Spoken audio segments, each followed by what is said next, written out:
देख रहे हैं पावर न्यूज भारत।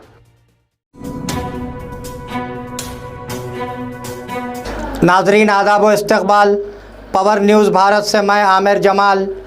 चलिए नज़र डालते हैं 5 अप्रैल 2024 की अहम सुर्खियों पर।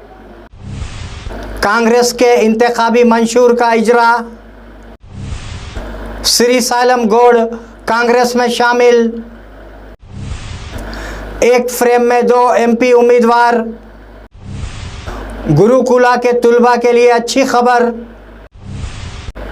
नाजरीन अब खबरों की तफसील। कांग्रेस के इंतखाबी मंशूर का इजरा। लोकसभा इंतखाबात के पेश नज़र कांग्रेस पार्टी ने अपना इंतखाबी मंशूर जारी किया है। पार्टी के सरबराह मल्लिकार्जुन खड़गे, राहुल गांधी और सोनिया गांधी ने AICC दफ्तर में न्यायपुत्रा 2024 जारी किया। श्री सालम गौड़ कांग्रेस पार्टी में शामिल हो गए। बीजेपी लीडर और साबिका कुतबलापुर MLA कोना श्री सालम गौड़ कांग्रेस पार्टी में शामिल हो गए हैं। CM रेवंत रेड्डी और AICC इंचार्ज दीपदास मुंशी की मौजूदगी में उन्होंने पार्टी से हाथ मिलाया। वो 1992 से यूथ कांग्रेस में थे। वो 2009 में कांग्रेस पार्टी में शामिल हुए। 2009 में वो कुतबुल्लापुर से आज़ाद हैसियत से MLA के तौर पर जीते थे। 2021 में वो बीजेपी में शामिल हुए और 2023 में कुतबुल्लापुर से इलेक्शन लड़ा और हार गए। एक फ्रेम में 2 MP उम्मीदवार, कांग्रेस के उम्मीदवार जीवन रेड्डी और BRS उम्मीदवार बाजे रेड्डी गोवर्धन जो निज़ामाबाद पार्लियामेंट सीट के लिए लड़ रहे हैं, जुमेरात को एक तकरीब में एक मिज़ाहिया गुफ्तगू की। MLC जीवन रेड्डी और कोरटला कांग्रेस के इंचार्ज नरसिंह राव ने जुमेरात को कोरटला में मुनक़िदा एक शादी की तकरीब में शिरकत की। इसी वक्त MLA डॉक्टर संजय और बाजी रेड्डी गोवर्धन वहां पहुंचे और सब ने एक दूसरे से मुलाकात की। गुरुकुला के तुलबा के लिए अच्छी खबर। गुरुकुलों के तहत तौसी के 54 मराकिज़ में 8वीं जमात से ST और SC तुलबा के लिए मेडिसन फाउंडेशन कोर्सेस पेश किए जाएंगे। ये रोज़ाना के असबाक के साथ IIT के साथ उन ऑनलाइन प्लेटफार्म पर पढ़ाए जाएंगे। इसका इतलाक़ तालीमी साल 2024 और 25 से होगा। तुलबा को 2 साल तक मुफ्त ऑनलाइन मवाद फराहम किया जाएगा। तुलबा को बाविखार इदारों में ज़्यादा से ज़्यादा नशिस्तें हासिल करने की तरबियत दी जाएगी। मंसूबों पर बहस के लिए तैयार हों वज़ीर पूनम प्रभाकर। वज़ीर पूनम प्रभाकर ने कहा कि जब KCR वज़ीर आला थे तो रियासत ने मानसून के हालात का तजुर्बा किया। उन्होंने कहा कि ये हालात किसानों के नुकसान की वजह हैं। उन्होंने कहा कि हुकूमत मंसूबों पर बातचीत के लिए तैयार है। उन्होंने कहा कि गीतना और नेतना की हिमायत करना उनकी ज़िम्मेदारी है।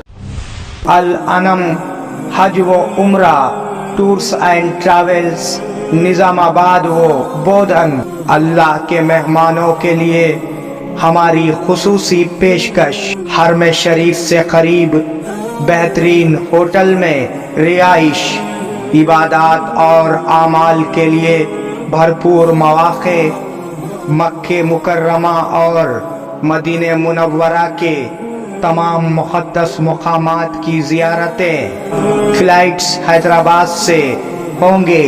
आइए इश्क़ व मोहब्बत का सफ़र हमारे साथ।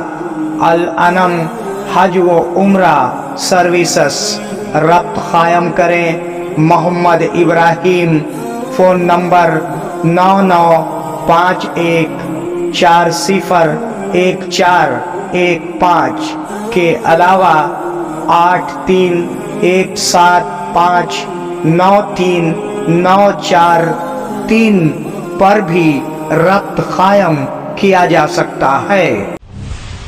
सीबीआई ने कविता से पूछगछ के लिए अदालत से इजाज़त तलब की। शराब घोटाला मामले में एक और अहम पेशरफ्त हुई है। सीबीआई ने गिरफ्तार एमएलसी के कविता से पूछगछ की इजाज़त के लिए राउस एवेन्यू अदालत से रुजू किया है।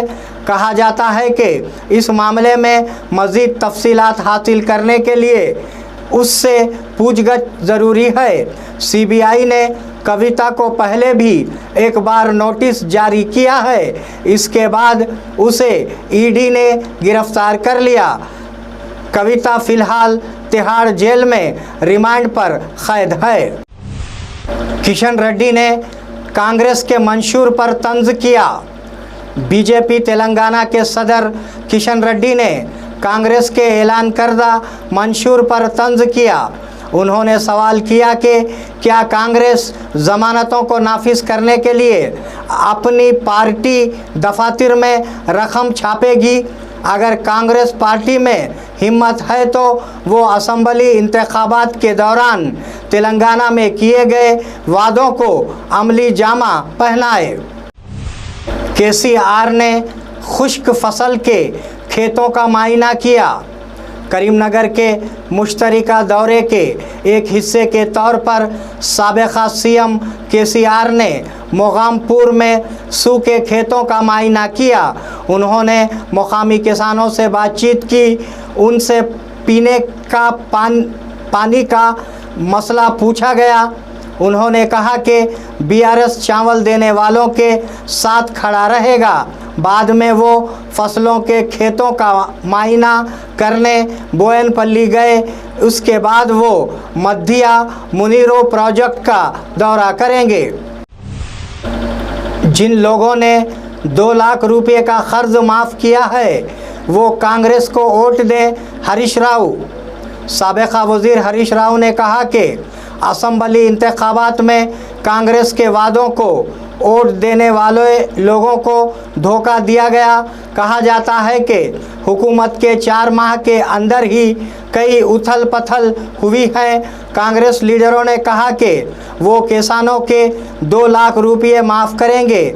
जिन लोगों को फ़ायदा हुआ वो कांग्रेस या बीआरएस को वोट दें। उन्होंने इस बात पर तवज्जो नहीं दी कि चावल उगाने पर वो 500 रुपये बोनस देंगे। उनका कहना था कि इस इलेक्शन में हम मुतहरिक होंगे तो ही चीज़ें मुकम्मल होंगी। हैदराबाद के खिलाड़ी टीम में नहीं है तो मैं अपोलो में मैच नहीं होने दूंगा। हैदराबाद के खिलाड़ी टीम में नहीं है तो मैं उप्पल में मैच होने नहीं दूंगा। कांग्रेस एमएलए दानम नागेंद्र ने खबरदार किया है कि अगर अगले सीज़न में एसआरएच टीम में हैदराबाद के खिलाड़ी नहीं है तो वो उप्पल में मैच होने नहीं देंगे। उन्होंने कहा कि वो स्टेडियम के सामने बैठकर देखेंगे कि वो कैसे खेलते हैं। उन्होंने सवाल किया कि मैच के टिकट 20 मिनट के अंदर ऑनलाइन क्यों फ़रोख्त होते हैं। उन्होंने कहा कि वो HCA और सनराइज़र के ख़िलाफ़ कार्रवाई के लिए शिकायत दर्ज कराएंगे। नाजरीन, ये थे 5 अप्रैल 2024 की अहम खबरें। आप जुड़े रहिए पावर न्यूज़ भारत के साथ। अल्लाह हाफिज़। शब